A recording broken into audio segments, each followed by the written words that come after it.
Hey guys, it's Grace, and welcome back to another episode of A Year in the Red, our weekly Bible study here on from Ant Ministry. Today we're going to be talking about the wise manager, and that is found in Luke chapter 12, verses 41 through 48. I'm going to go ahead and read it for you guys. Peter said, "Lord, are you telling this parable for us or for all?" And the Lord said, "Who then is the faithful and wise manager, whom his master will set over his household to give them their portion of food at the proper time? Blessed is that servant whom his master will find so doing when he comes. Truly I say to you, he will set him over all his possessions. But if the servant says to himself, 'My master is delayed in coming,' and begins to beat the male and female servants, and to eat and drink and get drunk, the master of that servant will come on a day when he does not expect him, and at an hour he does not know, and will cut him in pieces and put him with the unfaithful. And that servant who knew his master's will, but did not get ready or act according to his will receive a severe beating.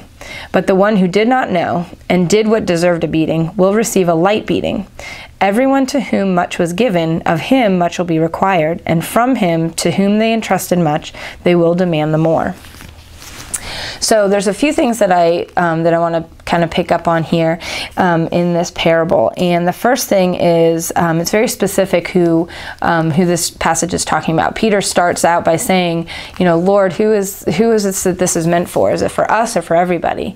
And what he's talking about is that for us, the disciples, or for all of your followers. And Jesus is specifically talking about those people who he is placing above the rest of the household. In today's terms, which he's talking about the disciples and those followers of Jesus who are going to be left after he's gone. And in today's world, we can think about that as, teachers, deacons, elders, ministers, those who are ministering to the rest of the flock, to the rest of the world.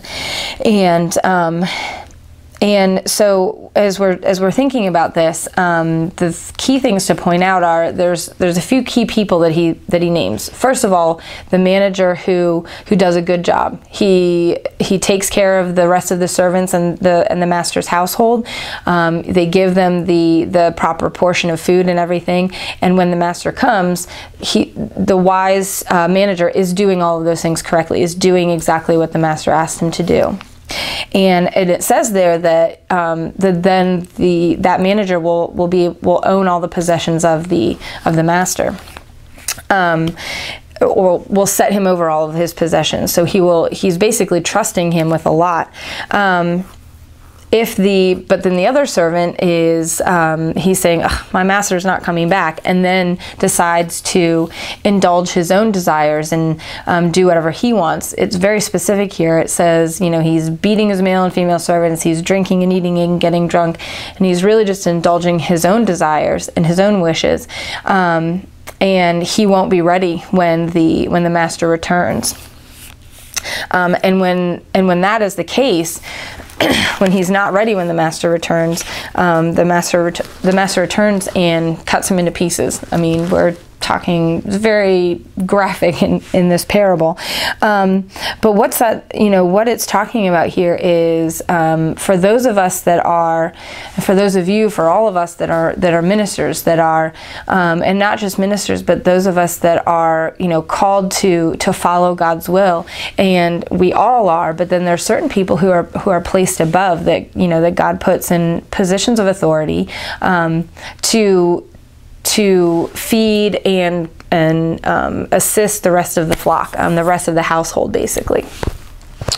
And the Lord gives them knowledge, and it says in here, the very end, to the one, everyone to whom much was given, of him much will be required. And so there's people that are expected and held to a higher standard because they are given knowledge, they are given that authority, and really, Jesus is placing a lot of trust into those of us that are supposed to minister to the rest of the flock, to the rest of the followers. And it says, those who are entrusted much. To those who are entrusted much, they will demand more. And so we're called to a higher standard. We are called to make sure that the rest to the followers, the unbelievers, that we are sharing, sharing the followings of Jesus, and making sure that the people know the Word of God. And kind of when they're talking about that food, we can take it as, listen, the people need to know the Word. They need to know the commands and the commands of Jesus, because they need to be able to be obedient, and that's entrusted to us. With much knowledge is much responsibility, and Jesus is very clear about that. That with this authority that I'm placing over you, that's responsibility. And to those who know so much and choose to do something else, they know the will of God, and that's what he's talking about. When you know the Master's will and you choose to do something else, your punishment is all the more. For those who don't know, for those without the knowledge, and they do the things that they're not supposed to do, but they don't have that higher authority, they don't have that higher responsibility. Their punishment is less. He's judging justly there, and that's something to think about. It's something to think about for everyone. But think about those of us that are called to minister to other people. Maybe you're a leader in your church small group. Maybe you are, in high school, and your job is to also help to disciple middle school students in your youth group. But to those of us that are called to be obedient to God's will, which is everybody, He entrusts some of us with a higher responsibility. And that's what we're supposed to do. We are supposed to be able to help guide and to help teach the rest of the followers. And if you are not ready, and he is talking about his return, are we wasting all of the knowledge that we have? We know the will of God, and we are supposed to be acting obedient towards it, but there's probably many times where we don't do that. And hear him when he says that with much knowledge comes responsibility. And when you have all of that knowledge, yet you choose to do the things that you're not supposed to do, and to act outside of the will of God, your punishment is greater. I mean, and I'm going to read that again just so that you guys hear it, because it's really important to hear. The servant who knew his master's will but did not get ready or act according to his will receive a severe beating. I mean, it's very clear, and it's very convicting when you think about it, especially if you are a leader, if you are one of those who is entrusted much. So just to ask the question: Are you placed with any kind of like master or manager position? Whether that, like I said, whether that be helping to disciple younger people, or maybe you're a youth pastor, or maybe you're just a high school volunteer or something like that. But really kind of think about, do you have any type of leadership? And if you do, are you acting according to God's will? And are you acting outside of it?